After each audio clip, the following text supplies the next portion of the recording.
सेतू अभ्यास सन 2026-27 इयत्ता 3री विषय मराठी. घटक क्रमांक 2 कल्पना किंवा सारांश सांगणे.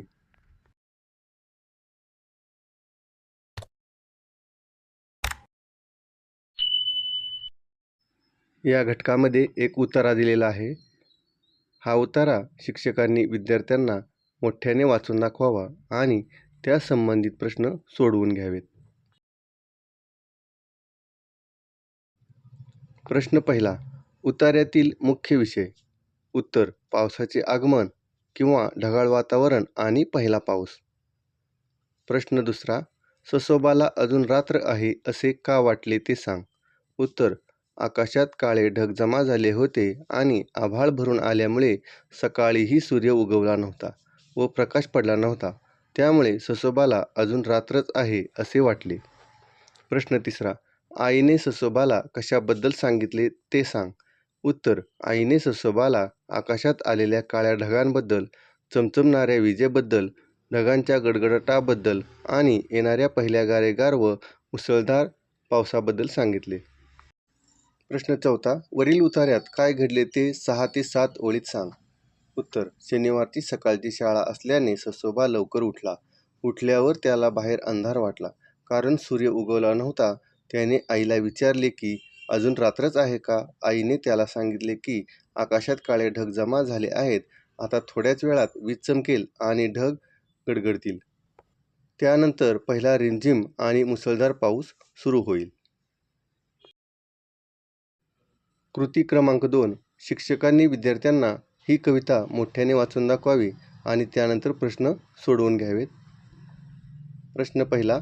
वरील कवितेचा मुख्य विषय कोणता? उत्तर: निसर्गातील आनंद, गवताचं पातं, पाणी आणि पाखरू यांचा आनंद व हालचाली. प्रश्न दुसरा. कवितेत कवीने काय सांगितले आहे ते सांग. उत्तर: कवीने सांगितले आहे की गवताचं पातं वाऱ्यावर डोलताना खेळायला बोलवत आहे. झऱ्यातील खळाळणारे पाणी पळायला सांगत आहे आणि निळसर पाखरू आंब्यावर गाणे गात नाचायला सांगत आहे. म्हणजेच निसर्गातील प्रत्येक घटक आनंद घेत आहे. प्रश्न तिसरा. कवितेविषयी तुला काय वाटले ते सांग. उत्तर: ही कविता खूप आनंददायी आणि उत्साही आहे. निसर्गातील गोष्टी कशा आनंदाने एकत्र खेळतात, गातात आणि डोलतात हे ऐकून खूप छान वाटले. कृती क्रमांक 4. शिक्षकांनी विद्यार्थ्यांना हा उतारा वाचण्यास सांगावा आणि सर्व पात्राविषयी बोलण्याची संधी द्यावी. प्रश्न. वरील वाचलेल्या मजकुरामध्ये कशाकशाची माहिती आली आहे ते सांग. उत्तर: वरील मजकुरामध्ये खालील गोष्टीची माहिती आली आहे. शाळा सुरू होणार असल्यामुळे मनूसाठी बाजारातून केलेल्या खरेदीची माहिती, गणवेश, वह्या, पुस्तके, जुने दप्तर फाटल्यामुळे तिला नवीन दप्तर खरेदी केल्याची माहिती, दुसऱ्या दिवशी शाळा सुरू होणार असल्याने आणि सर्व मित्रमैत्रिणी भेटणार असल्याने मनू खूप खुशीत असल्याची माहिती. उतार्यातील परिचित व अपरिचित शब्दांची यादी बनवून सांग. परिचित शब्द: नेहमीच्या ऐकण्या वाचण्यातील शब्द, शाळा, बाजार, नवीन, गणवेश, दप्तर, वह्या, पुस्तके आणि मित्रमैत्रिणी.